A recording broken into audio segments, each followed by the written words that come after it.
내가 다른 사람보다 연봉을 많이 받고 있는데 실제로 퍼포먼스가 안 나온다? 그건 좋은 게 아니라 이제 커리어가 끝난 걸 수도 있어요. 그 뒤로 계속 물경력으로 갈 확률이 매우 높을 수도 있다는 거죠. 근데 더 중요한 게 있어요. 네, 반갑습니다. 오늘도 여러분의 회사 생활 관련된 고민을 함께 읽어보고 여러분 입장에서 조언을 드리는 고민살롱 시간입니다. 자, 요즘 시즌이 이직 프로세스를 이제 얼추 마치고 실제로 이동을 결정해야 되는 시즌인 것 같아요. 이직에 대한 결정은 다 났는데 과연 하는 게 맞냐 아니냐 이런 고민에 대한 사연이 있어서 함께 읽어보고 제 의견을 말씀드리도록 하겠습니다.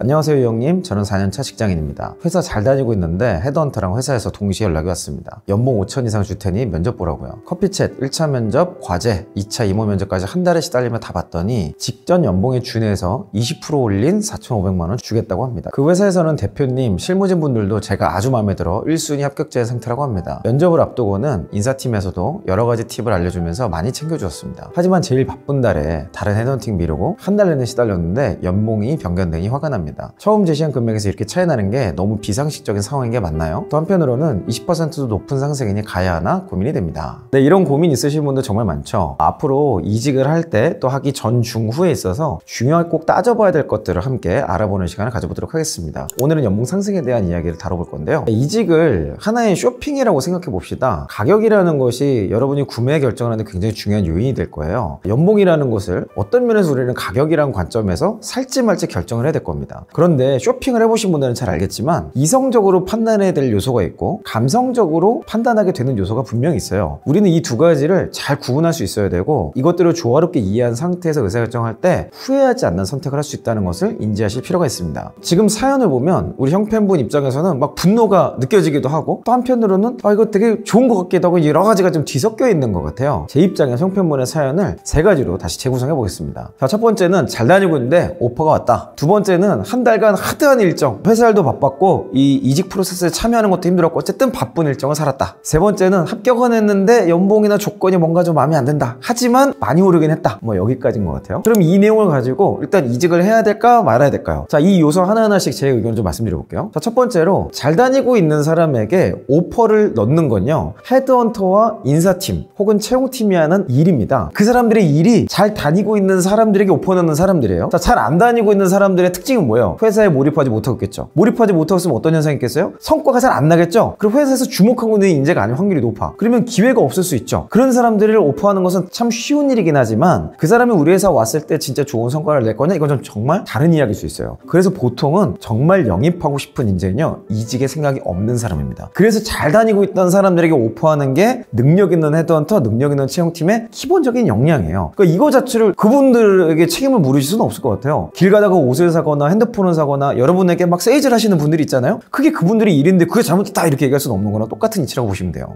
그걸 동의하셨기 때문에 이직 프로세스를 들어간 거죠. 그건 여러분의 선택이라고 봐야 됩니다. 두 번째 요소는 한 달간 바쁜 일정으로 사는 것 역시 동의하셨기 때문에 진행이 된 거죠. 사람을 뽑는다는 것 자체가 쉽지 않고 제가 느끼기에 지금 이 회사는 진정성을 가지고 우리 형편분을 뽑으려고 되게 심사숙고했던 것 같아요. 한 달이라는 짧지 않은 시간 동안 아주 여러 전형을 거쳤죠. 경력 시장에서는 이렇게 길게 가는 경우가 흔치 않습니다. 보통 1, 2주 안에 모든 전형이 끝나버리죠. 심지어는 하루 이틀 만에 끝나버리는 경우도 있어요. 면접을 연달아서 보는 경우도 있고요. 왜냐하면 그만큼 평가하기가 객관적이고 신입에 비해서 상대적으로 수월하기 때문입니다. 그리고 대부분 경력은 필요에 따라서 포지션이 오픈되기 때문에 최대한 빨리 영입하는 게 좋아요. 한 달이란 기간 동안 여러 절차를 거치는 것은 부담스럽고 힘든 일이었을 수도 있겠지만 그럼에도 불구하고 저는 굉장히 좋은 절차를 밟은 회사인 것 같다라고 조심스럽게 말씀드릴 수 있겠네요. 자, 여기까지는 아마 큰 이견이 없으실 거예요. 아마 감정적으로 내가 지금 짜증나는 어떤 한 상황이 있어. 그게 바로 세 번째죠. 입사 확정은 됐는데 연봉이 처음에 5천 이상 준다고 해서 꼬셔서 내가 솔깃해서 간 건데 실제 제안받은 것은 그보다 낮은 금액이었으니까 당연히 기분이 안 좋을 수 있습니다. 그런데 우리가 연봉계약이라는 것은 감정으로 결정할 문제가 아니에요. 연봉계약이라는 것 자체는 철저하게 이성적인 계산과 이성적 접근을 해야 나중에 후회를 하지 않을 수 있습니다. 기대했던 연봉보다 조금 낮게 받았다는 감정적 요소를 일단 제외하고 지금 이 내용이 합리적이냐, 그리고 이것이 내가 이직을 결정할 만한 요소이냐, 이걸 따져보면 되겠죠. 그러면 형편분의 사연을 기반으로 제가 다시 앞서 요약하지 않았던 팩트 몇 가지 좀 꺼내볼게요. 첫 번째는 면접관이 우리 형편분을 굉장히 좋아했고 1순위를 뽑고 싶어 했대요. 두 번째는 인사팀이 과정에서 도움을 줄 정도로 관심을 가진 지원자였어요. 3번은 제안받은 연봉이 현재 받고 계신 연봉에서 20% 상승된 금액입니다. 자, 지금 앞서 말씀드렸던 세 가지를 인사팀장의 언어로 재해석을 해드릴게요. 회사는 우리 형편분을 적임자라고 생각하고 있고 형편분에게 기회를 주고 싶어하고 형편분이 성장할 수 있는 환경을 만들어주고 싶어요.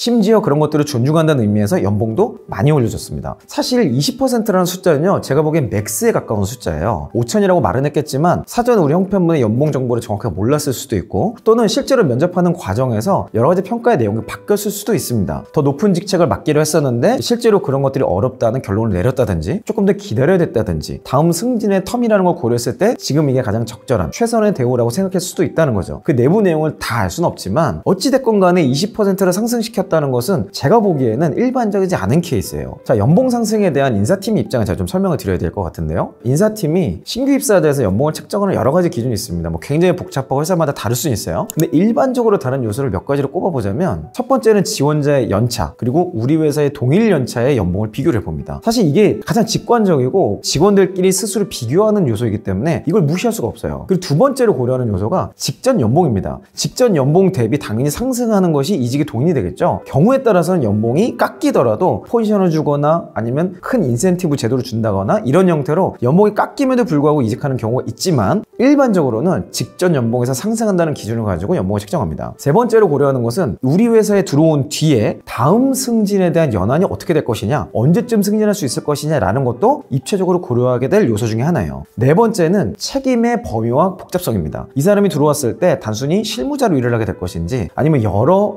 부서와 업무들을 조율해야 되는 책임자나 커뮤니케이터 또는 조율자의 역할을 맡게 될 것인지, 이런 것들을 고려할 수밖에 없게 된다는 거죠. 마지막으로 경험과 역량의 희소성이에요. 다른 누구도 없던 경험, 다른 누구도 해보지 않은 역량을 가지고 있다라고 판단된다면 앞에 있는 내용들이 좀 뒤집어지더라도 과감하게 시도해볼 수도 있게 되는 거죠. 제가 지금 말씀드린 내용은 대표적인 5가지 정도인 거고요. 사실 이 뒤에 훨씬 많습니다. 뭐 10가지, 20가지 그 이상이 되는 회사가 있을지도 모르겠어요. 자, 그런데 이런 여러 가지들 고려하다 보면 결론적으로는 연봉의 15%, 20% 이상 상승이 굉장히 어렵습니다. 일반적으로 수평 이동하는 경우는 3에서 5% 또는 5에서 10% 사이에 연봉 상승하는 경우가 많죠. 아마 탁점핑하는 경우는 이런 경우일 거예요. 중소기업이었거나 정말 낮은 연봉을 받고 계셨다가 규모 있는 기업으로 올라갈 때 어느 정도 형평성을 맞추기 위해서 올리는 경우죠. 근데 이때도 20% 이상의 연봉을 올리는 것은 굉장히 부담스럽습니다. 왜냐하면 사람의 마음이라는 게 참 간사해요. 그래서 들어올 때는 와, 나 연봉 20% 올렸어 하지만 그 다음에 또 연봉 재계약할 때 인사팀 연봉 상승률을 제안하면 거기서부터 뭔가 만족하지 못하고 또 막 엇나가. 그래가지고 디모티베이션이 되고 뭔가 몰입하지 못하는 상태로 가는 경우도 굉장히 많죠. 인사팀이 그런 것들에 대한 경험이 있기 때문에 한 방에 팍 점핑을 하기보다는 들어올 때 어느 정도, 그 다음에 어느 정도, 그 다음에 승진을 통해서 더 큰 성장을 시켜주는 것들을 일반적인 프로세스로 운영하기 마련입니다. 연봉 2배 상승 이런 거는 현실적이지도 않고 일반적이지도 않죠. 이거는 되면 좋겠지만 된다 하더라도 그 무게를 견뎌내셔야 돼요. 사실 가성비 있는 직원이 될수록 좋은 기회, 큰 기회를 얻을 수 있기 마련이거든요. 나의 연봉 가성비를 좀 유지할 필요가 있지 않을까, 그런 생각이 들어요. 내가 다른 사람보다 연봉을 많이 받고 있는데 실제로 퍼포먼스가 안 나온다? 그건 좋은 게 아니라 이제 커리어가 끝난 걸 수도 있어요. 그 뒤로 계속 물경력으로 갈 확률이 매우 높을 수도 있다는 거죠. 자, 어쨌건 간에 우리 형편분의 사연을 통해서 제가 결론을 좀 내드리고 싶은 것은 이직을 안 할 이유가 전혀 없다. 근데 더 중요한 게 있어요. 내가 지금 있는 회사를 잘 다니고 있다고 했잖아요. 만약에 내가 지금 다니고 있던 곳이 성장할 수 있는 기회가 있거나 회사 자체가 성장하고 있다면 연봉이 20%가 오르더라도 그 이직이 합당한가? 라는 것을 고려해봐야 된다는 겁니다. 이직은 수단이지 목적이 아니에요. 그리고 이직의 결론은 연봉 상승이 아닙니다. 여러분이 성장할 수 있고 더 큰 기회를 얻을 수 있는 곳으로 가는 거예요. 그래서 저는 형편분에게 이렇게 말씀드리고 싶어요. 지금 있는 곳에 비교해서 이동하는 기업이 더 큰 성장을 할 수 있는 기회가 있다? 그러면 이건 뭐 돌아볼 필요도 없이 그냥 무조건 가시는 게 맞고요. 거기는 딱 보니까 연봉은 올라가는데 이거 굉장히 꼰대분들도 많고 산업도 정체돼 있고 회사도 뭔가 쉽지 않은 것 같아. 나의 뭔가 이 푸릇푸릇한 경험과 나의 에너지를 그냥 사용하기 위해서 하는 것 같아. 그러면 한번 다시 생각해 볼 필요가 있지 않을까 생각도 들어요. 그리고 마지막으로 이직에 대한 결정을 할 때는 감정적인 것과 이성적인 것을 잘 구분해 볼 필요가 있습니다. 내가 무언가 주저하게 될 때 이직 바이블을 펼쳐보시고 이직에 대한 타이밍, 이직의 기준, 물경력에 대한 것들을 제가 체크리스트로 만들어 드렸거든요. 그런 내용들을 하나하나 보시면서 감정적인 부분을 당연히 무시할 수는 없지만 잠깐 요거를 옮겨놓고 이성적으로 한번 검토해보고, 그리고 뭔가 내키지 않았을 때 감정적인 요소가 있는 것은 아닌지, 그리고 그런 것들이 일시적인 것인지 아니면 정말 장기적인 요소에 영향을 줄 것인지를 한번 검토해 보시는 시간을 가지고 결정하시면 좋겠다 생각이 드네요. 자, 여러분들이 앞으로도 이직을 할 때 이런 내용들을 미리 염두에 두시고 생각해 보신다면 아마 의사결정도 빨라지고 이직을 지원하는 회사 자체에 대한 선택도 애초에 쉬워지게 될 것 같습니다. 이제 본격적으로 이동하는 시즌이 왔는데요. 뭐 이직이야 1년 내내 진행하는 거니까 여러분이 고민이 있다면 아래 더보기란에 있는 링크로 여러분의 사연을 상세하게 보내주세요. 여러분 편에 서 있는 인사팀장으로서 여러분께 조언해 드리도록 하겠습니다. 저는 다음 영상에서 뵙도록 하겠습니다. 이상 이영이었습니다.